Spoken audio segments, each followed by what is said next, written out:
Now, last weekend has seen the passing of one of China's most respected scientists, Qian Shuisun. Known as the father of Chinese aerospace, Qian died at his home in Beijing, just short of his 98th birthday. In today's BON feature, Neva Wyman explains how the long life story of this gifted academic also sheds light on the complex issue of Sino-US ties from more than half a century ago. Here at his home in western Beijing, ordinary Chinese people have been paying their respects to one of China's most extraordinary scientists, Qian Shuisun. Their devotion doesn't only lie in the huge contribution he made to the country's aerospace and nuclear programs. Here in China, he's also seen as a patriot who chose to turn his back on prestige and fortune in the West for a much more uncertain future, helping the fledgling People's Republic of China in its hour of need. Professor Qian was one of the greatest and most patriotic scientists in China. We're in deep mourning at his passing. Professor Qian broke through many difficulties and came back to China. Among young students, he is remembered not only as a great scientist, but also as a patriotic man. In a life spanning almost a century, from the dying days of the Qing dynasty to China's manned conquest of space in the 21st century, Qian Shuisun went from working for the US military to developing China's aerospace and nuclear programs. Qian Shuisun was born in eastern China's city of Hangzhou in 1911. He went to the US in 1935 on a scholarship funded by the Chinese government. After a year at the Massachusetts Institute of Technology, he moved to the California Institute of Technology, Caltech. During the Second World War, Qian helped design ballistic missiles for the US.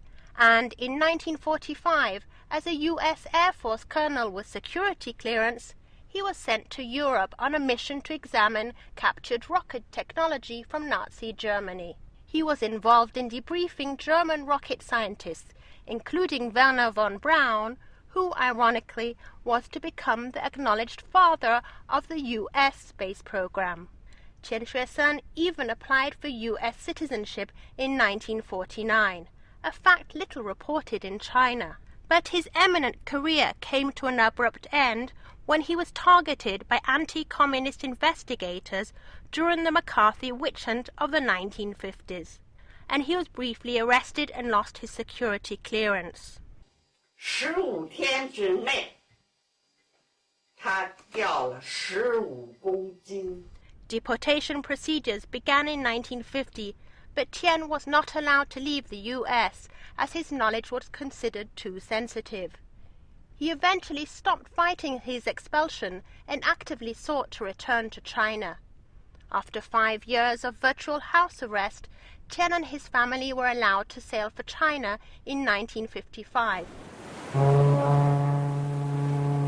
Qian said at the time that he had no reason and no plan to return to the United States, and added that he would do his best to help the Chinese people build up a nation where they could live with dignity and happiness. Former U.S. Navy Secretary Dan Kimball later said that accusing Qian was the stupidest thing the U.S. ever did.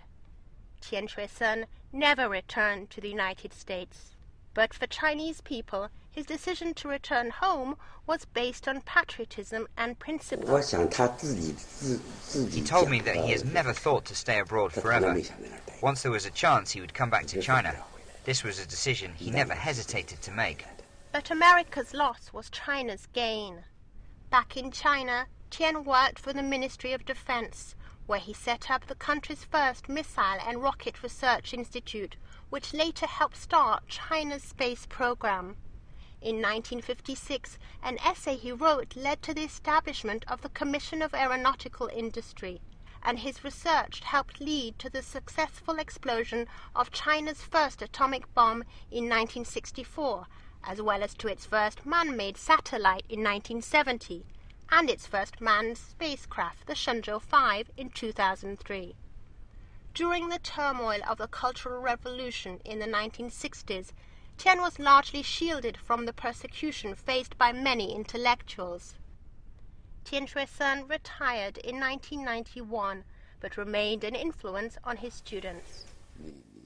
He told me that one should have principles and shouldn't swim with the tide, because my father is a businessman. Businessmen, in Chinese people's stereotyped minds, easily forget principles. He instructed me to be a principled man. I think that was good for me. Tian Shui-sen traveled far during his long life, crossing the Pacific Ocean from China to the US and back again. Equally difficult was the roller coaster path, from lauded scientist to suspected spy to undisputed national hero.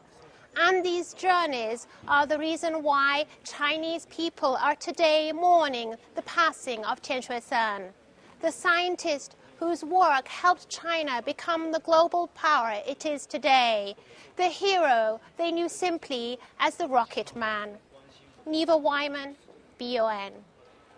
Well, Mark, China also this summer has seen another passing of a great academic, the death of Professor of Ancient Language Ji Xianlin, which we saw an outpouring of grief here in China. That's right, yeah. A similar outpouring now for the death of Tian Shui-sen. Interesting from the U.S. perspective, as we heard in the piece, Dan Kimball, the former U.S. Naval Secretary, saying letting him slip out of U.S. hands, as it were, letting him go back to China, was the stupidest move the U.S. ever made. Just, recognition of quite how talented Tian Shui-sen was. The other thing about this, we heard in the headlines that the top Chinese Air Force commander called the militarization of space now a historical inevitability. Of course, in the past, historically, China's saying that space should only be used for peaceful purposes. So we are seeing, we are seeing a change there. And of course, the space program here in China, very important both to the public. A lot of media attention when there's a subsequent every launching of a rocket and so on. Huge media interest. Right. He made definitely a lot of changes. Yeah. Well, don't go anywhere. Question of the day is next.